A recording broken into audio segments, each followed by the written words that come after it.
Hey, what's up everybody? This is the Helpful Hacker, and today we are going over the Metasploit Introduction room from TryHackMe. So we're going to jump right in, get started with task number 1, Introduction to Metasploit. So Metasploit is a tool, and it's a tool that is like a one-stop shop for all things penetration testing. That's the way I like to think of it. So Metasploit has exploits and other scanners and coders, fuzzers, all. And if you don't know what those mean, don't worry. Those are all different types of tools and things that you would use on a penetration test. And so that's what I think when I think of Metasploit. It's this big tool that's like a one-stop shop for a lot of useful things with penetration testing or ethical hacking. And so you can read through all this. But there's two main versions of Metasploit. The Pro, which is just a commercial version, it comes with a graphical user interface and some additional features. And then you have the Metasploit framework, that's the regular version, and that's what we'll be using. It's open sourced, it's free, and it's all done on the command line. And you'll see what that looks like as we go through it. And then there's three main components they want to talk about: MSF console, which is the command line interface. Then inside Metasploit, you have different modules and you have tools. So modules are going to be, well, you'll kind of see, and that'll probably be the best explanation, but they're things like exploit scanners, payloads. Those are all, there's modules for that. And we'll kind of see the structure of Metasploit as we use it. But so you have those, and then you have standalone tools like MSF Venom or Nmap. Those are both tools that exist outside of Metasploit, but we can use them inside Metasploit. So that's kind of the difference between modules and tools. So read through those, you'll get a better idea as we go through this. Hit your machines, make sure you get them started, mark complete, and with that we are done with task number 1. Now it's on to task number 2, the main components of Metasploit. So again, you can just read this top part here. It's going to talk a little bit more about Metasploit and some of the stuff it can do. But it wants us here to explain the difference between an exploit, a vulnerability, and a payload. So when I think of exploit, I think of, that's something that takes advantage of a vulnerability on a target system. A vulnerability is a flaw or like a weakness on a target system. And then a payload is what is actually sent to the target system to execute an exploit or something. That's kind of how I think of it. That's not the best definition, but that's what I do just to keep the definitions simple and easy. So the payload's what's sent. The exploit is what takes advantage of the vulnerability, and then the vulnerability is a weakness on the system. And you can read through their definitions as well. You'll get a better hang of these as you see them in action when you actually start running exploits and creating payloads and finding vulnerabilities. Then you'll get a real feel for the difference between these. So as we talked about in task 1, Metasploit, a big part of it is modules. In modules, there's different kinds and they have different categories, and we're going to go through those categories. So first they have auxiliary, which are supporting modules. Scanners, crawlers, fuzzers, that kind of stuff. And you can read through these and kind of take a look at those. Sniffer, spoof, stuff like that. So take a look at those. Those are our auxiliary modules. Then we have encoders and we have evasion. So encoders are going to encode, whatever we want them to, usually the exploit and payload. And this will sometimes help with antivirus. A lot of times it won't, because antivirus is pretty good and it can decode stuff. But it's still best practice. You're going to want to encode things just to make it more difficult, for either a person or an antivirus to actually detect you. And then you have evasion modules, and these are legitimate attempts at evading antivirus. So these are quite a bit more in depth, and this will have better results for evading antivirus than just encoding. But generally speaking, in real world, you would want to do both. You'd want to encode something and perform evasion techniques to avoid antivirus. And then we have exploits, and this is organized by target system. You can see that here. So yeah, read through that. And then, not quite the last one, but I think, oh no, there's a few more. Okay, then we have NOPs. So what's an NOP? An NOP is, well, to understand this, you got to know that a lot of times when we're doing exploits and things of that nature on a target system, we are interacting with that target system's memory.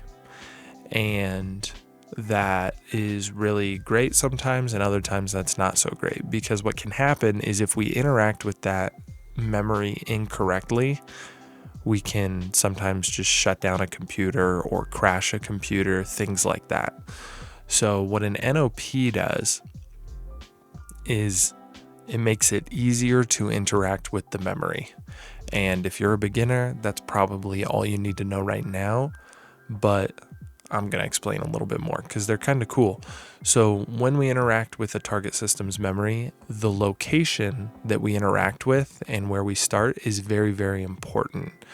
And so, these exploits, we have to calculate basically where to interact with the memory. And if that calculation is off, like I said, we can crash the computer. If that calculation is correct, then we perform the exploit and everything works great. So what an NOP does is it makes that area in which that we have to interact with the memory broader. I'm not going to get into too much on how they do that, but essentially what they tell the computer to do is to do nothing, which is why it says do nothing literally. So we can stack those on top of each other and tell the computer multiple times, do nothing, do nothing, do nothing, do nothing. And if we stack those up, what we're doing is we're like building a small space in memory where we can actually jump in with our exploit and it's okay.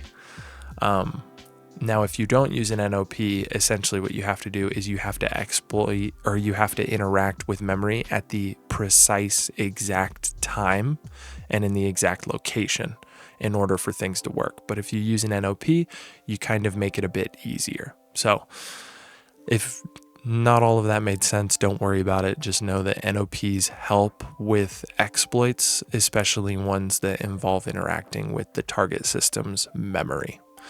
So you can look at those. Then we have payloads.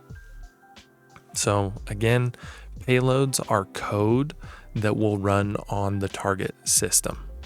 You can read through their whole explanation here, again, kind of explaining the difference between payloads and exploits. And then down here, we can actually see there's 4 different types of payloads. And we're going to talk about them. So first is adapter.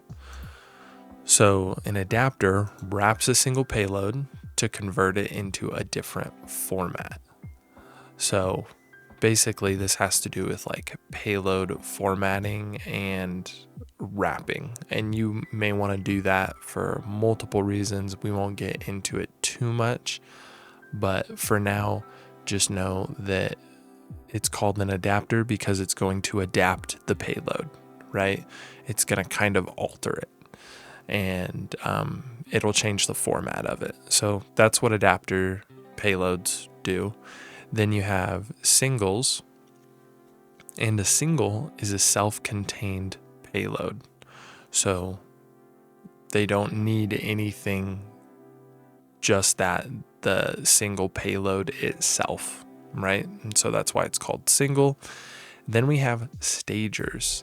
And so what stagers do is sometimes payloads are large, and so the way a stager works is you will send a stager first, and it's usually smaller. And what it does is it establishes communication between you and the system you're trying to hack. And that's what the stager does. So it just starts a communication channel, and then you're able to use that communication channel to download stages. And these are like much larger payloads. And so the stagers kind of prep for the stages. And the stages is downloaded again by the stager. So these are kind of the different payloads that we have. And the reason why we have different kinds of payloads, it's for different systems, it's for evasion, stuff like that. So sometimes if we, depending on how a system that we're attacking is built or what kind of defense they have, you could use something like a single, or you may have to use something like a stager and use small code to establish that connection and then really start exploiting the system, stuff like that. So you can read through these. Those are the 4 different kinds.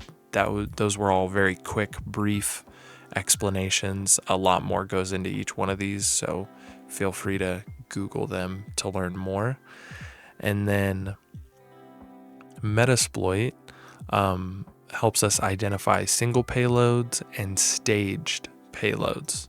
So again, if there's a stager and stages, then that's a staged payload. So these two go in tandem together, whereas singles are just, like I said, they're single, they're all by themselves. So the way that we can tell is they give us an example here. And so the one that has the dash between shell and reverse, so the one that has these underscores, that is going to be our single payload. This is sometimes referred to as an inline payload, and I think technically there's a difference between a single payload and an inline payload, but I'm not going to get into it for now since we're just starting with Metasploit. You can think of them as essentially the same thing. So here, if we have shell underscore and then the whole thing that we're looking for, that's going to be single. Whereas if we separate it, we have shell and then we have reverse TCP. This is going to be a staged payload. So we can see what type of payload we have just based on its pathway and name. And so that's all payloads, really important. You'll get good at using them. And then we have post. Post modules are useful for after you've initially hacked a target system. So stuff like, if you want to gather information about that system, you would use a post module. If you want to escalate privileges, you could use a post module, stuff like that. So post is for everything after that initial entrance into the target system. And now down to the questions.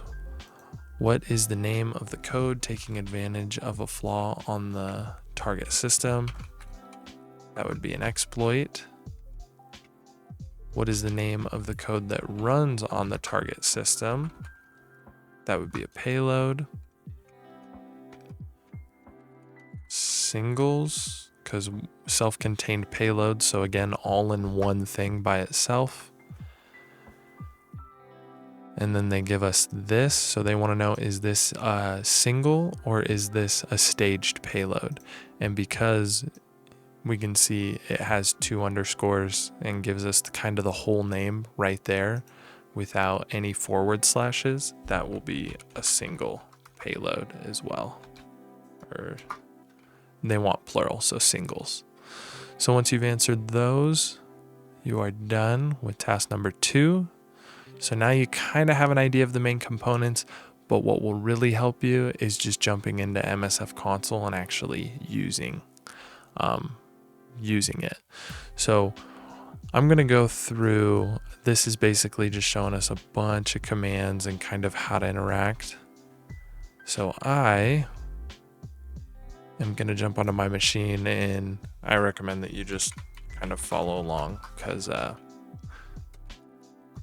you'll get the hang of Metasploit by using it. So to start Metasploit, the first thing you're going to want to do is MSF console. And then you're going to have to wait a minute while that starts. So while that's running, you can read through this. Again, MSF console, that's how you start. And then down here, they're going to show us how you can LS, you can ping, and you can use a lot of the same functionality that you would use in a normal Linux terminal. And we'll get some examples of that once this loads up. Okay, so this loaded up. It takes a minute, so don't worry if it takes a while. And now we are inside Metasploit, and we can tell by this MSF6, so that's where we are. And now that we're in here, we can just do some basic stuff that we would do with Linux. So let's LS. And if we LS, we can see we have all of the same stuff that we had previously. So in this case, here, let me clear this and then let me LS. So in this case, because we're in the MSF6 console, it's kind of interesting. The way that Metasploit works is you can interact with both your own system and you can interact with MSF console or Metasploit. So when I LS here, these are all the same things that we would have if I were to here. I'll just open up another terminal. So now I'm not in Metasploit and I LS. And if we look, these are the exact same. So right now I'm interacting with my system. And we can see that here, and we can do other stuff that you would normally do just on a terminal. One is they give us the example of ping, and we'll just ping Google. And so that's running, and if we hit Control C, just like on a normal terminal, that'll stop it. So some of Metasploit is just going to be, interacting like a normal terminal. We can clear it. And then if you type in something that's not a command in Metasploit, then that's not a command. Come on.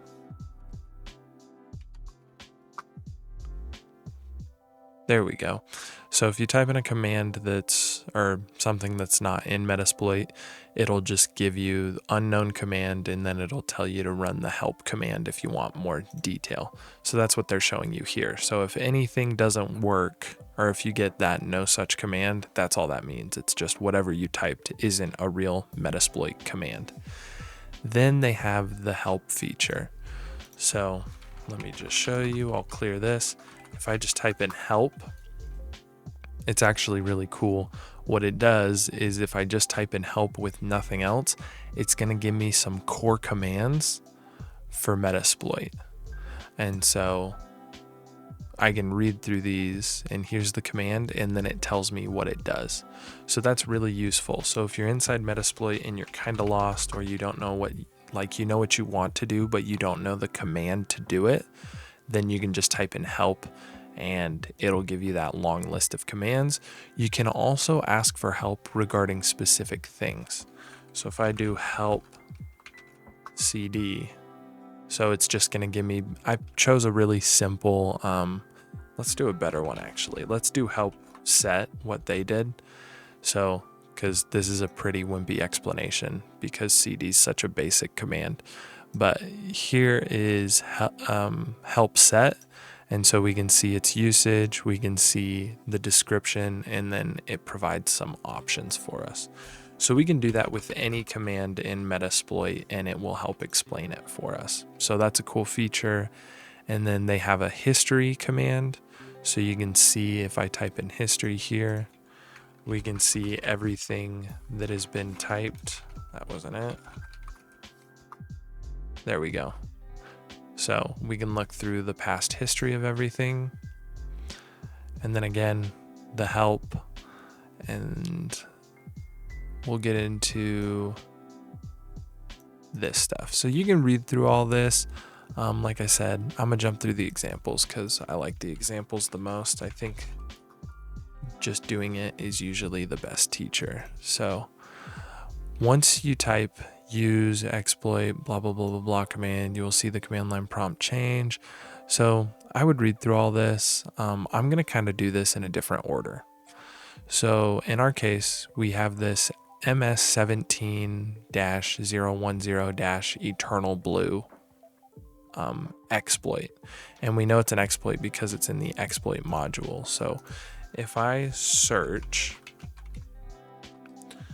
and because inside Metasploit you can search things.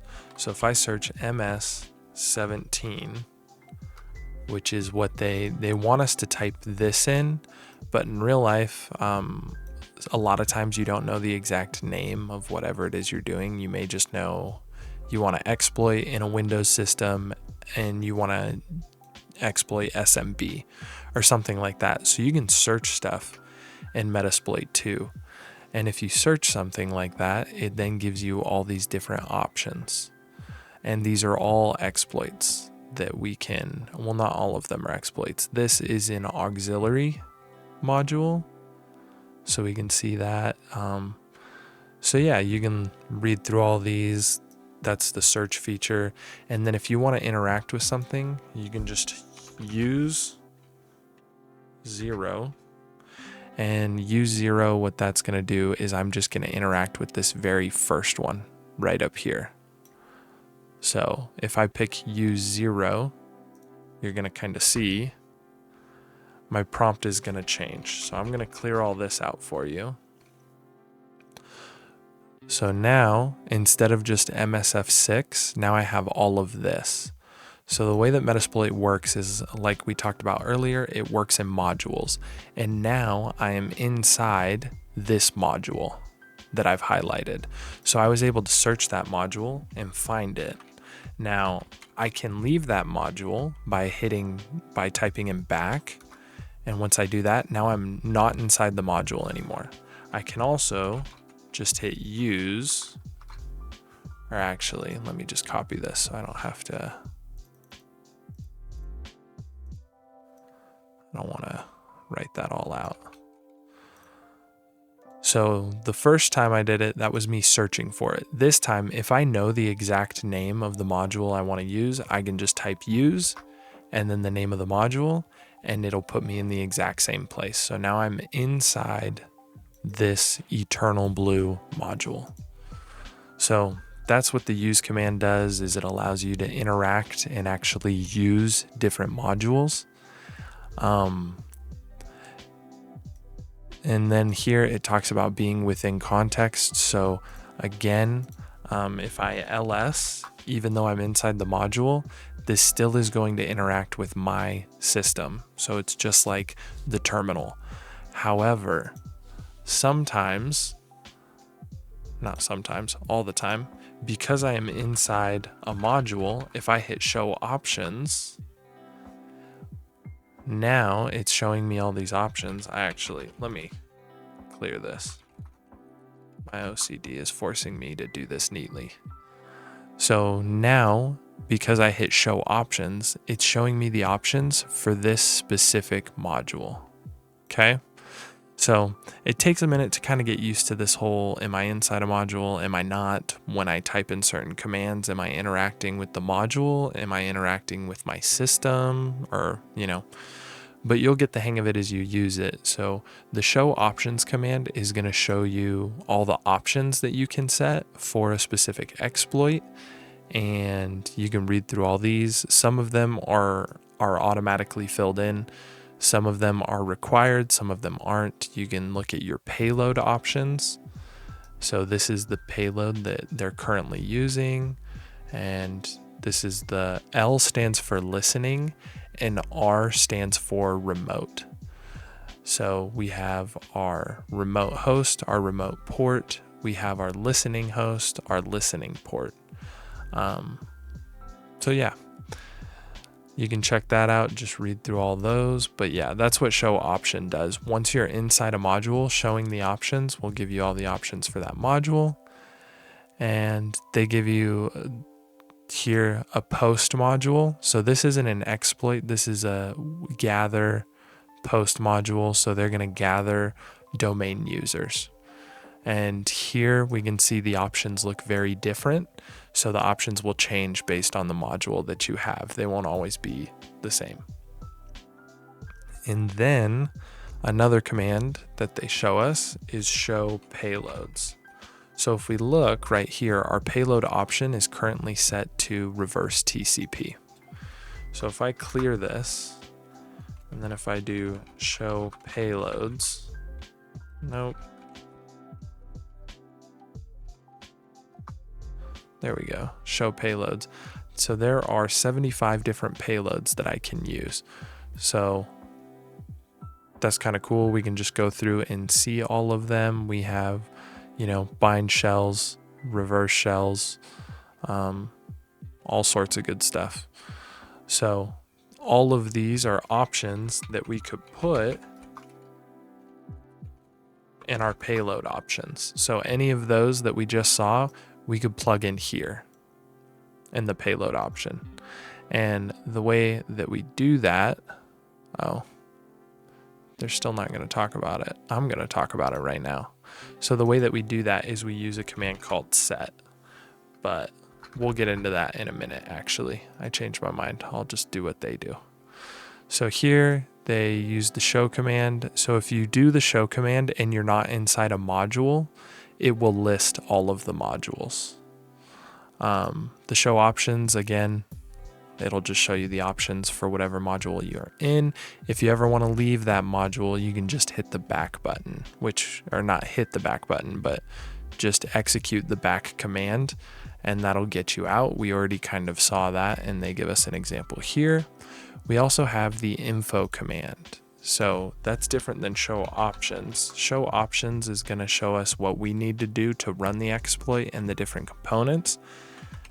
Info is going to tell us about the exploit. It's going to give us a description. It also does show us some options. It's going to talk about the different target types, and it's going to talk about who provided it, all sorts of stuff. Give us a name, and yeah. So that's the kind of information that you'll get with the info command, and that's specific to the module that you are in. So you can look through that. And if you're not inside the module, you can just do info followed by the whole module's path, and it'll give you the same results. And then they talk about search, which we already did. So if you search MS17, you'll come up with these results, and these are all different modules that you can use. Some of them are auxiliary modules, some of them are exploits. It just depends. So we kind of already went through that. We'll do it one more time. Search MS17, and we can see all these different exploits here and auxiliary modules. And then if we look, they actually tell us the disclosure date on some of them. They give us their rank check. So what this means is sometimes with an exploit, you have the option to check and see if a target system is vulnerable before you run the exploit. And you do that by just typing in check. We'll do that later in another example. But yeah, so that's all the information that you get. And here they talk about the ranking system. So these rankings that we see here, this average, normal, great rankings. Down here, they explain the difference. And basically what the difference is it has to do with how well the exploit actually works. So an excellent ranking would be like the ideal exploit. It's never going to ruin anything. It's never going to crash the machine. It's always going to work the way you expect it pretty much. And then it goes down. So great ranking, good ranking, normal, average, low, stuff like that. So you can read through all these to get a feel for the different rankings that are marked in Metasploit, but also I think they tell you right here. Oh no. Oh, I thought they had a little warning somewhere. Maybe they do. If you keep reading through that, I'm sure you'll be able to find it, but they warn you that the ranking does not always mean that everything will work perfectly. So even if you find a module with an excellent ranking, it sometimes still may not work. Just chances are it will because it's ranked excellent. So yeah, read through all these. It's good to know, and it will help you select ones, but don't be surprised if even a great module doesn't work or does something weird. You may have to run it again because nothing's perfect. So read through that. And then here they talk about search, and we can search types. So in this case, they're searching for all auxiliary modules. So now if we look at our search results, notice there's no exploits or anything. It's just auxiliary. That's because they limited it to auxiliary, and then telnet is what they're searching for. So we can build good searches by doing stuff like this. You can search for other parts of a module as well. So not just the type. So I could do type, auxiliary, and then you can even search for the platform. So maybe I say like type auxiliary, and then I want it to be on Windows or specifically on Linux. And then I could search for something like telnet. So that would be auxiliary, Linux, telnet, stuff like that. So we can build out really good searches using that search functionality. So take a look. Oh, here's their error, right? Or not their error, their warning. So any exploit can show unexpected behavior. Some low ranking exploits may work perfectly, and some excellent ranking exploits may not. So, or they may even crash the target system. So keep that in mind, that these rankings aren't the end all be all, but they are a good guide. So now we'll jump down to the questions. How would you search for a module related to Apache? So we would just do search, Apache. And then who provided the auxiliary scanners SSH login module? So what we can do is we can just copy that, and let me clear this, and then we'll just do search, even though honestly I could just type in use, but I'm just gonna search it first because I think it's good to kind of see the results. So here we go. It lit up these whole things just cause. So I'm gonna say use 0 because I assume that's it. Yep, and so we can see scanner, SSH login. Yeah, they highlighted this in yellow so you can't really see, but that's what it is. It's this. And so you type in use, you put the number. You could put the name, but nobody wants to type that much, so just use the number. It makes more sense. And now we are inside the module from the question. So now that we're inside the module, how do we know who provided it? We can just type in the info command. And then if we look around, provided by Todd B. So we can copy that, paste it in there. And that's our answer. So again, you can just search the module, select it, and then type in the info command on that module, and you'll get all this info on it. So now we are done with that. So we have finished task number 3, which was a lot of information. Again, if some of this seems overwhelming, if it seems like a lot, feel free to ask questions in the comments. And because MSF console, it is quite a bit. It's one of those things that using it is the best way that you'll understand it. So keep that in mind, and we'll jump into task number 4, working with modules. So let's see. So once you've entered the context of the module, so yeah, you can get into modules the way we've been doing it, just using the U command. You show options, and then you can set the parameter named value. And then for whatever reason, they show us the difference between a regular command prompt, where you can't use Metasploit commands, and a Metasploit command prompt where you can. So just keep that in mind. They probably should have showed you that earlier, but they did it here. So here they're going to jump back into this Windows SM17 exploit. So let's do that. So now I'm gonna search. Well, first, you don't have to do this, but just to kind of remind you, if you want to get out of a module, you can hit back. Now I'm out. Now I can search MS17. It'll give me all these results, and I'm gonna use 0.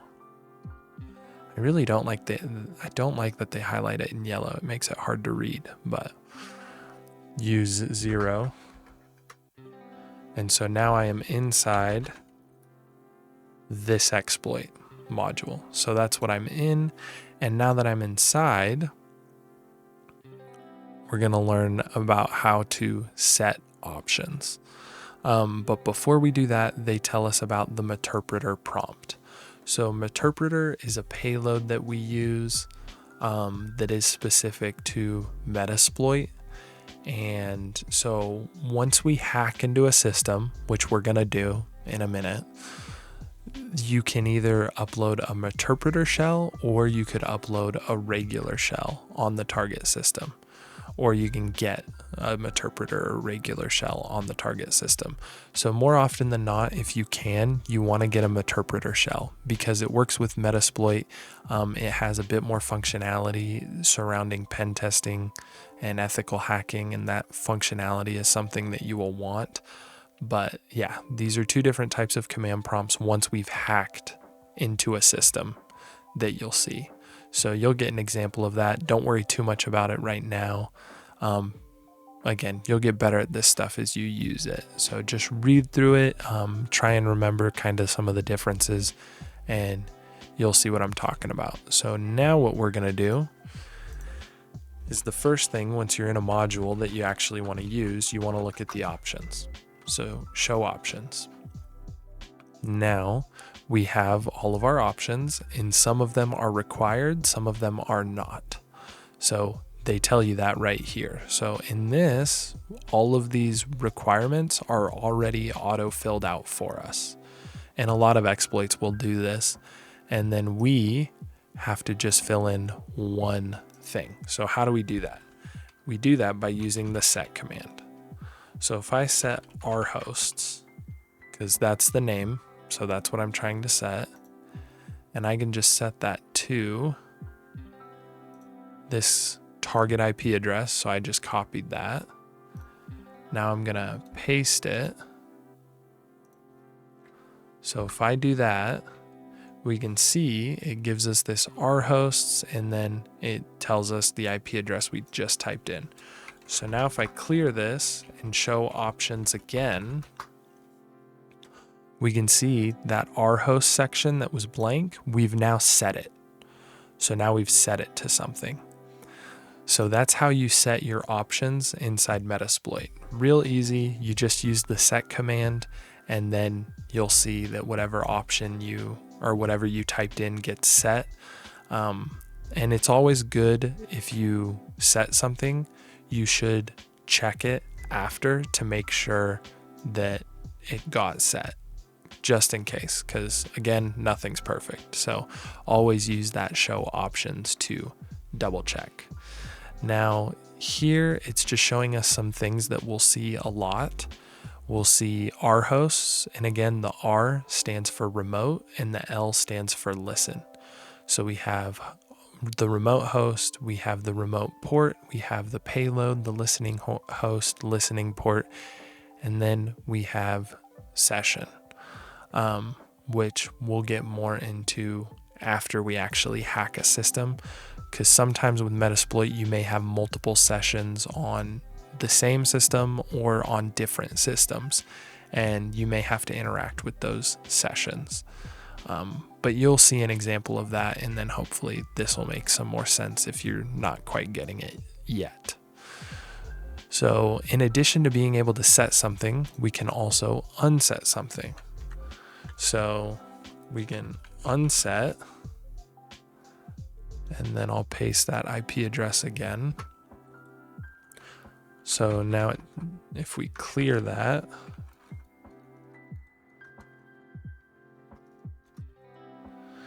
and then show options, we can see,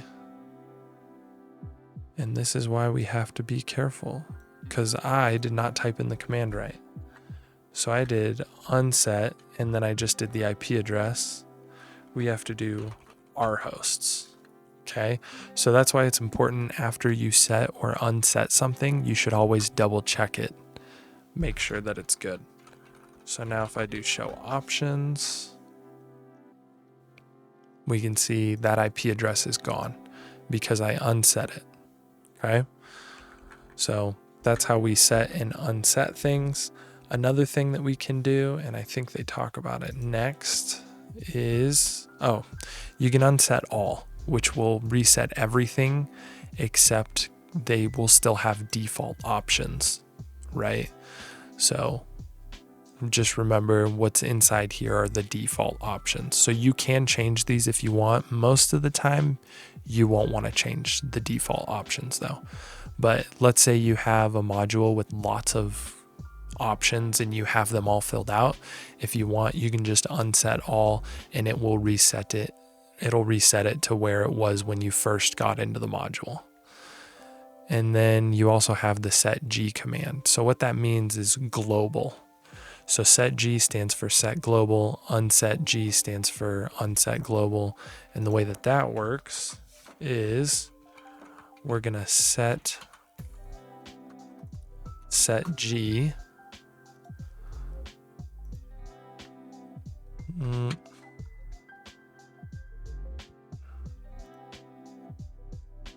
Let me get that IP address. Here we go. So we're going to set G, and then we're going to paste that IP address. Okay, so now if I go to show options,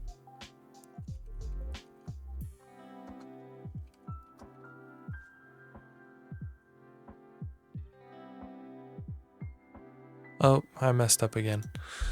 This is why you always got to check. I did set G and then just jumped ahead of myself and did the IP address. I need to set the R hosts. So now that I've done that, I'll show options.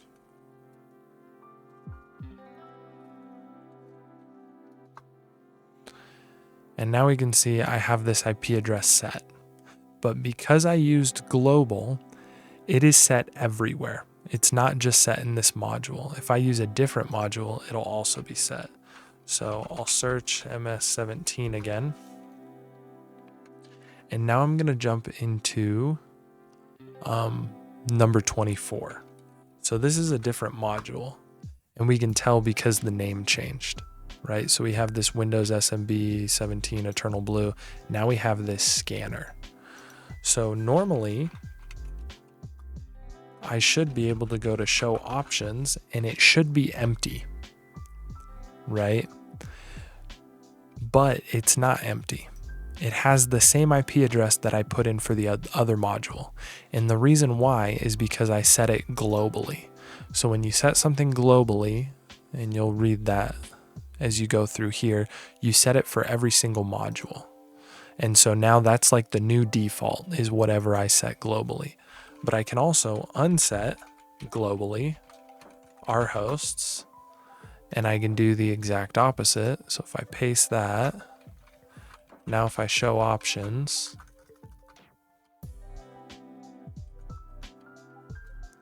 we can see there is no R host. It's now empty. And if I switch to our original exploit,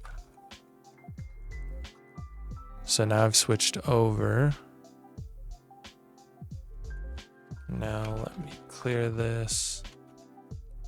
Show options. So now I've switched over and we can see it is also empty, right? So that's what the G does. It's going to globally set things. So you can mess around with that, test it out. And then the last thing they talk about is when you actually want to run an exploit, you just hit exploit, or you can do run, same thing, and it'll exploit a system. So what I'm going to do is we are actually going to do that. So I'm going to set our hosts, and then we're going to paste. Nope, just kidding. Let me just go up to the previous command. Where is it? Here we go. Set our hosts. I don't care that it's setting it globally. One thing to know is if I exit Metasploit and if I come back, then it'll go back to normal. So set globally only sets it globally for like the time you're inside Metasploit. So here we go. So here's our target system. So now I have this exploit. It's all automatically set up for me, which is why Metasploit's cool. And now I can type in the run command or the exploit command. I like run because it's fewer things or fewer letters. So now we can watch as it actually exploits the target system.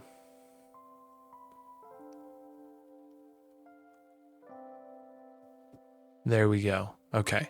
So what we've just done, and it may not look like it, but we actually just took our attack box that we were in and we started Metasploit and we just hacked into this computer.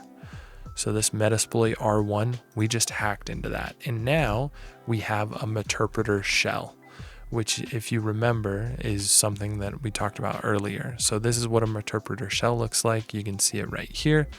It's pretty easy and we can interact with it a lot like a Linux machine. So I just LS'd and it looks like we're in the system32 folder. So let's actually leave that. So we can do print working directory. We can CD back to root. And now if I print working directory, we're in root. And now let's ls that. And now we can see everything from the root, the C drive. So this is a Windows system that we hacked into, but we can still interact with our Meterpreter shell a lot like a Linux system. So yeah, so that's a Meterpreter shell. And so now we actually have a session that we can work with. And here, there's a couple of things we can do. We can either hit Control-Z, and this will ask us, do we want to background our session? And if we type in yes, then we're back out. So we now have left our session, and now we're back in Metasploit or the MSF console. And what we can do is if we type in sessions, it's going to show us all of the potential sessions that we can interact with. And then what I can do is I can type in sessions 1, because if we look, this is the first session. So that's what it's identified as. So if we had multiple sessions, I could type in those numbers. And when you do that, I'm now back in that session. So if I ls, I'm still inside that session, inside the C drive. So yeah, Meterpreter, pretty cool. Another thing is you can just background. Instead of typing Control-Z, you can just type in the background command and it'll background the session for you. And then again, sessions will let you actually look at it. So yeah, that's what you can do once you've actually hacked into a system. And then you can interact with this and we can even see here's information about it. Here's our connection. Yeah, so Metasploit, pretty cool. So now we'll jump down to the questions. How would you set the L port value to 6666? So that'd be set L port 4 6s. I apologize. The key on my computer, on my keyboard is kind of messed up. Okay, next question. How would you set the global value? So set G. And then we would want our hosts. And that would be 10.10.19.23. So that's the command there. Next, what command would you use to clear a set payload? That would be unset payload. What command do you use to proceed with the exploitation phase? So you could do run, but they want us to put exploit here. So now we've gone through that. Once you've answered all those, you've finished task number 4. Now it's on to task number 5, the summary. Just going to talk more about Metasploit. So again, Metasploit, it's kind of tricky. If you're new to this, it may seem overwhelming. It's a lot of information. It's like learning a whole new command line, or it may feel that way. But it's actually pretty intuitive once you start using it and getting the hang of it. So my best recommendation, if you do have questions, if you have questions, feel free to ask them in the comments. I'll do my best to answer, but also just mess around with Metasploit and you'll get better at it as you use it. Trust me, I promise. And it'll happen a lot quicker than you think. So hopefully you guys found the video helpful. If you did, give it a like and subscribe. That helps me out a ton. And with that, you can mark complete. And you have finished the Metasploit introduction room from TryHackMe.